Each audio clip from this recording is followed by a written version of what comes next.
Assalamualaikum warahmatullahi wabarakatuh. Para mahasiswa dan mahasiswi yang berbahagia. Pada kesempatan hari ini saya akan membawakan materi atau menjelaskan materi tentang keragaman dalam dinamika sosial budaya. Sebagai pendahuluan saya ingin mengatakan bahwa bangsa Indonesia adalah bangsa yang terdiri dari beraneka ragam suku bangsa ya, yang memiliki adat istiadat yang berbeda. Coba kita lihat dari Aceh sampai Papua, itu memiliki keragaman yang berbeda. Dari catatan yang ada di Indonesia itu terdapat 656 suku bangsa dan bahasa lokal kurang lebih 300 jenis. Keanekaragaman tersebut merupakan kekayaan bangsa, ya, milik bangsa yang harus kita jaga dan lestarikan sehingga mampu memberikan warna ketenteraman dan kedamaian bagi bangsa Indonesia agar ke depan tidak banyak menimbulkan persoalan ya, yang mengancam disintegrasi bangsa. Jadi kalau kita berbicara keanekaragaman erat kaitannya dengan integrasi bangsa. Kebudayaan masyarakat juga mengalami dinamika perubahan yang cukup pesat karena berbagai macam perkembangan teknologi dan modernitas global. Jadi keanekaragaman ada hubungannya dengan kondisi sekarang ini, di mana ada perubahan kondisi, di mana kondisi sekarang itu adalah era globalisasi. Arus globalisasi menderah masyarakat kita memberikan pengaruh tersendiri terhadap solidaritas yang dibangun oleh masyarakat kita. Globalisasi juga memunculkan pola interaksi dan pola perilaku kebudayaan yang berbeda di antara kelompok masyarakat. Jadi efek globalisasi ini kita bisa lihat dari perkembangan teknologi informasi ya, seperti sosial media. Nah, itu kita bisa berinteraksi dengan siapapun.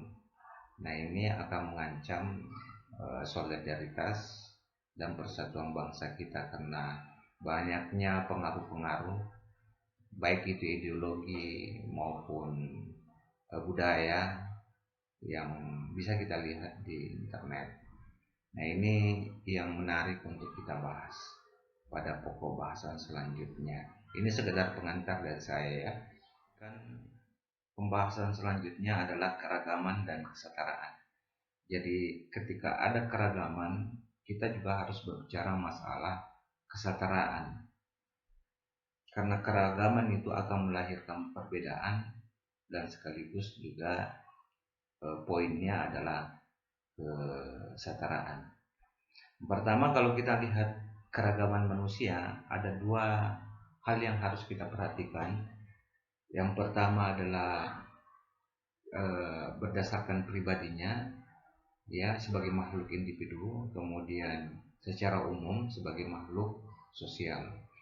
Kalau keragaman manusia dilihat dari pribadinya, maka kita bisa melihat keragaman manusia itu berdasarkan minat. Jadi setiap individu mempunyai minat yang berbeda. Kemudian yang kedua, setiap orang mempunyai perilaku yang berbeda. Ya, setiap individu juga mempunyai cita-cita yang berbeda.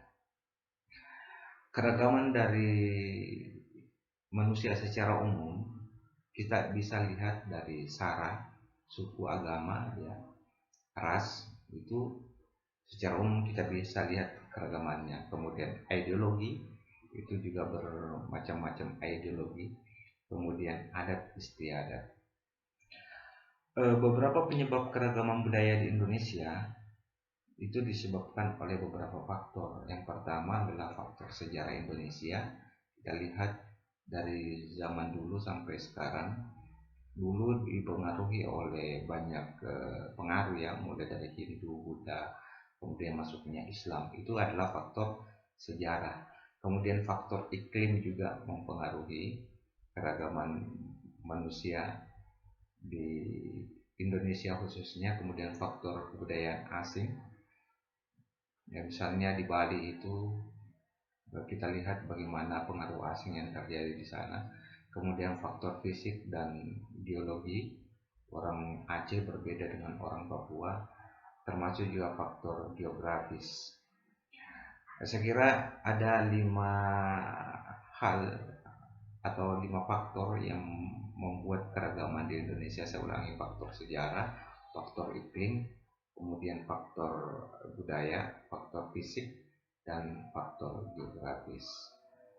Di Indonesia khususnya, keragaman itu kemudian memunculkan suatu konsep yang namanya Bhinneka Tunggal Ika. Jadi agama, suku, bangsa, dan ras kemudian dijadikan satu, yaitu menjadi semboyan untuk bangsa kita, Bhinneka Tunggal Ika. Berbeda tetapi tetap satu, itu semboyannya. Untuk lebih jelasnya memahami keragaman ini, saya akan menjelaskan hakikat keragaman ya, dan kesetaraan manusia. Makna keragaman manusia itu dari kata ragam menurut KBBI ada beberapa hal. Yang pertama, keragaman dapat ditinjau dari sikap, tingkah laku, atau cara. Ya. Kemudian arti kedua, macam atau jenis. Kemudian yang ketiga, musik, lagu, atau langgam. Kemudian yang keempat, warna atau corak. Kemudian yang terakhir itu laras atau tata bahasa. Tetapi kita lihat makna keragaman dan KBBI ini, kita cenderung memakai istilah macam atau jenis. Di keragaman itu identik dengan macam atau jenis.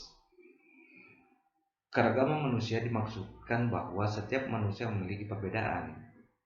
Ya, itu hakikatnya. Karena sebagai makhluk individu punya ciri khas tersendiri yang unik dan beragam.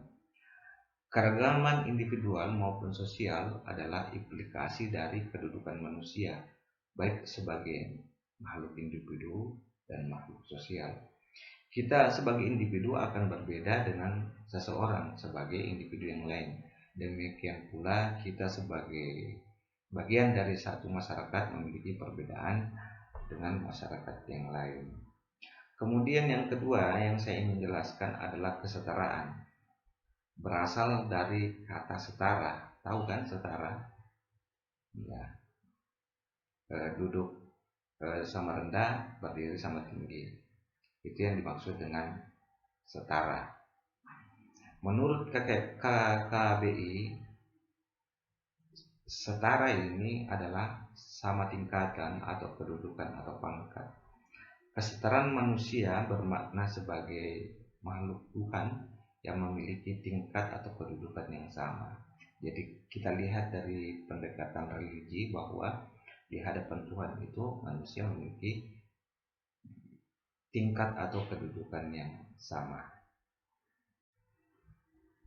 Lanjut, saya akan menguraikan pendapat Usman Peli tentang pengkategorian masyarakat majemuk di dalam suatu kota berdasarkan 2 hal, yaitu perbedaan secara horizontal dengan perbedaan secara vertikal. Secara horizontal, masyarakat majemuk dikelompokkan berdasarkan satu, etnik ya, dan ras atau asal usul keturunan. Yang kedua, bahasa. Yang ketiga, adat istiadat atau perilakunya. Yang keempat, agama. Yang kelima, pakaian, makanan, dan budaya materi lainnya. Berdasarkan atau secara vertikal, masyarakat majemuk dikelompokkan berdasarkan 5, yaitu pertama penghasilan atau ekonomi, yang kedua pendidikan, yang ketiga pemukiman, pekerjaan, kedudukan, dan sosial politik. Dari keragaman ini tentu akan melahirkan suatu masalah atau problematika keragaman dan kesetaraan.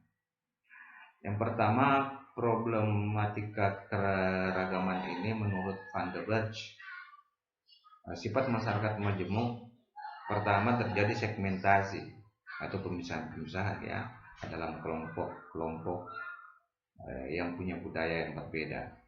Kemudian memiliki struktur sosial yang terbagi-bagi. Kemudian yang ketiga, kurang mengembangkan konsensus.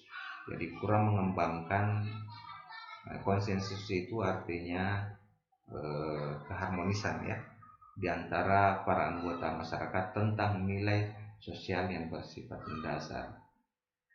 Seterusnya adalah sering terjadi konflik. Salah satu juga problematika keragaman ini adalah melahirkan konflik di antara kelompok masyarakat. Kita lihat di Indonesia sering terjadi konflik ya. Misalnya di Sulawesi Selatan saya sering terjadi konflik antar suku. Itu karena adanya keragaman yang berbeda. Kemudian interaksi sosial tumbuh di atas paksaan dan saling ketergantungan di bidang ekonomi. Yang terakhir, adanya dominasi politik oleh suatu kelompok terhadap kelompok yang lain. Kita lihat yang mendominasi di Indonesia itu adalah suku Jawa ya, khususnya di Indonesia. Nah, itulah konsekuensi daripada suatu keragaman.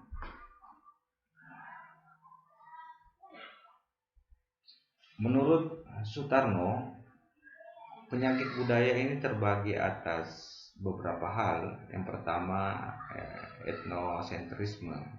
Jadi artinya adalah melihat nilai atau norma kebudayaan sendiri ya sebagai suatu yang mutlak menggunakan sebagai tolak ukur budaya yang lain.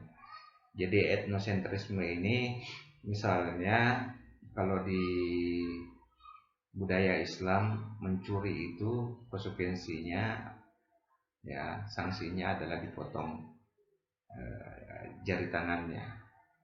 Nah, kalau orang Islam melihat orang Indonesia yang tidak punya jari tangan, dia melihatnya bahwa dia adalah seorang pencuri dari perspektif budaya Islam yang ada di Arab. Itu yang dimaksud dengan etnosentrisme.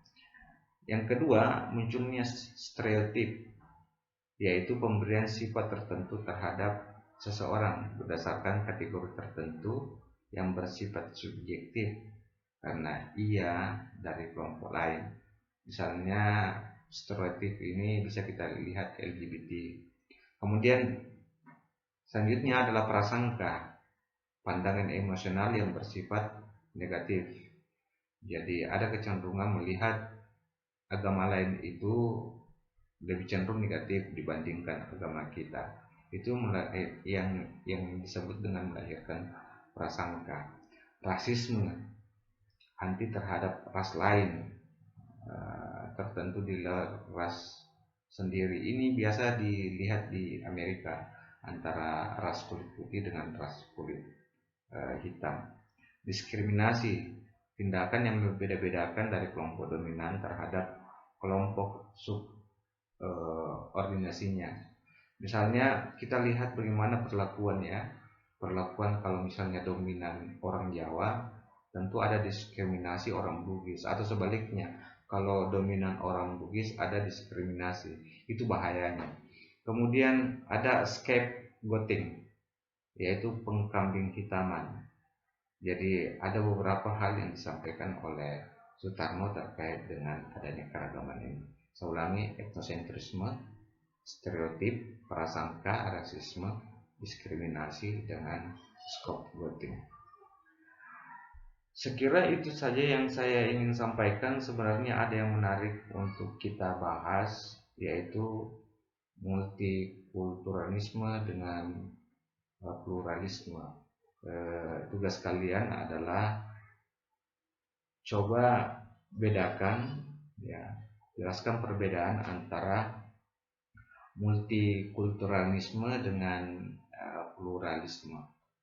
Saya kira itu saja ya saya bisa sampaikan pada hari ini. Sekian dulu dari saya. Wabillahi taufiq wal hidayah. Assalamualaikum warahmatullahi wabarakatuh.